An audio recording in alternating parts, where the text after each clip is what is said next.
Kicking off our Sunrise Smart Star with breaking updates this morning. A call for several armed young men leads to a chase and multiple arrests in Rochester. This all happened just after midnight at Reynolds and Hawley Streets. Police say 4 people tried to run from that scene, all taken into custody nearby. During the investigation, RPD says police got 4 guns that were seized, including a modified AK-47 style rifle. The suspects are 20, 19, 18, and 17 years old. Charges are pending for each. Protests and vigils in the streets after an ICE agent shot and killed a 37-year-old woman in Minneapolis. The shooting Wednesday comes in the middle of a time of heightened tension in the Twin Cities, as more than 2,000 federal agents have been deployed there to carry out immigration raids and to help with a widening fraud investigation. Here's the Homeland Security Secretary Kristi Noem saying the agent who shot the woman in her SUV was acting in self-defense. Our officer followed his training, did exactly what he's been taught to do in that situation. Noem claims the driver had been stalking agents all day and used her SUV in an act of domestic terror. Others disagree with that assessment, calling it murder. The ICE agent who shot the woman has not been identified. In the wake of all of this, Rochester City Council released a joint statement condemning the federal policies, calling the shooting a violent killing and murder. Members extended their condolences, saying, quote, "Our hearts are with the family of the victim and with the Minneapolis community who now carry the trauma of witnessing state violence carried out in public view at the hands of the current federal administration."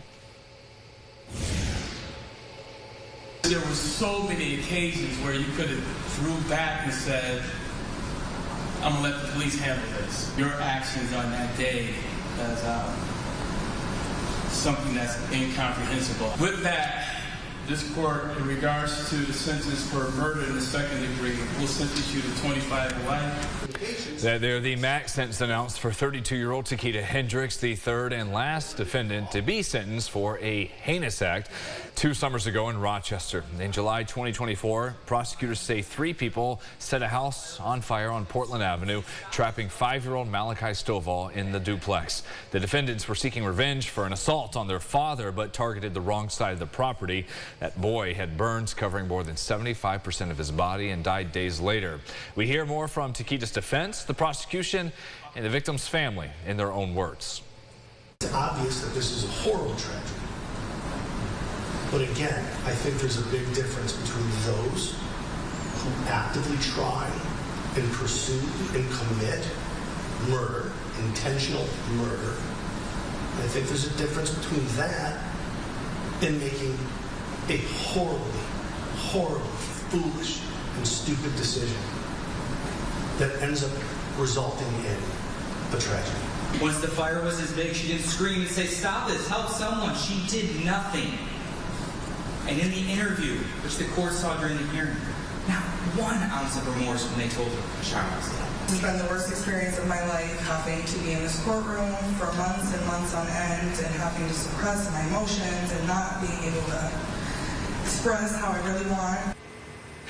Takita was also sentenced to 7 years for an assault charge for a firefighter who was injured that day. Her sister, Tia Kayla, was previously sentenced to 12 years, part of a plea offer, and a third accomplice, Roy Chambers, got 9 years in state prison. We're working to learn more about the pedestrian hit and killed on 104 in Webster early Wednesday morning. Just before 6 a.m., troopers say the 33-year-old victim was in the westbound lane when they were hit by a vehicle near the 5 Mile Line Road overpass. The victim died on scene. Police say the driver has been cooperative and there are no indications of any impairment.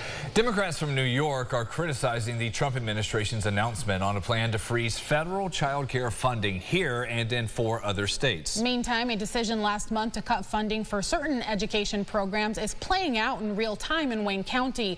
The so-called wrap-around service, also known as community school model, affects 11 districts in the rural county. Through the use of grant funding, it connects students with peer mentors, additional mental health experts, and offers a fully stocked food pantry and coat closet, among other resources. An estimated $6 million in federal grant funding was abruptly discontinued a couple of weeks back. I think it's hard knowing these decisions are being made without really looking at maybe the full picture of what these programs can really do to a community and how they can help a community. The decision as a whole, it hurts. Like everybody, it hurts the county. So it's frustrating for me. Officials with the Department of Education say the grant was also discontinued for 18 similar programs nationwide as they believe it's no longer in the best interest of the federal government. They say it's being reinvested into other programs they believe will better serve students with special needs.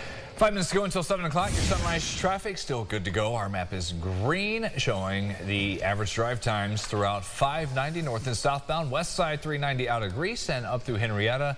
Things are picking up, but no delays or any shoulders blocked on the main expressways. Tomorrow night, a Rochester native makes her debut on national television right here on News 8. That is Brittany McCleary spinning the wheel at a special time because all the Bills coverage, so you can see that at 7:30. Also with another big show, check this out. He wrote down, what is Ariel? Kind of an off-brand Helvetica. It's also not Ariel, I'm afraid. He also wrote something else. That was Dave Bond Tuesday night on Jeopardy. The rock native snuck in that phrase you see, "Go Bills," into the final answer. Bond lives in West Henrietta, is a retired grant writer. He went to the U of R for a master's in public policy analysis as well as a bachelor's in English Lit. And then had that one last goodbye for Go Bills there. That's fun. Yeah. They're always so random, those questions. Yeah. So you should have just written, what is Go Bills? Because you got it wrong. But yeah, sure. Always fun to watch as we cheer for the Bills. Jacksonville, usually hot and rainy. For us, we are warm. Temperatures in the 40s, 50s for you tomorrow, and then coming back down. Busy weekend in weather there with dropping temperatures. We will see you at 9 o'clock on the Rochester First streaming app for the Thursday edition of our podcast, Second Cup of Sunrise. If you don't have the app, which you should, maybe you're going to be at work somewhere else, it's at the top of rochesterfirst.com. Thanks for watching, guys. Have a great day.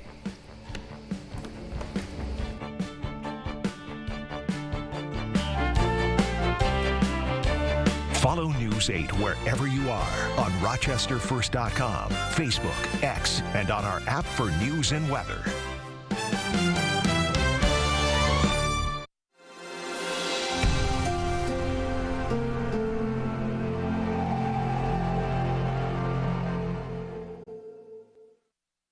Get the Rochester First streaming app today for everything you love from News 8 On Demand, plus exclusive shows you won't see anywhere else. Search ROC and download for free on Roku, Amazon Fire, and Apple TV.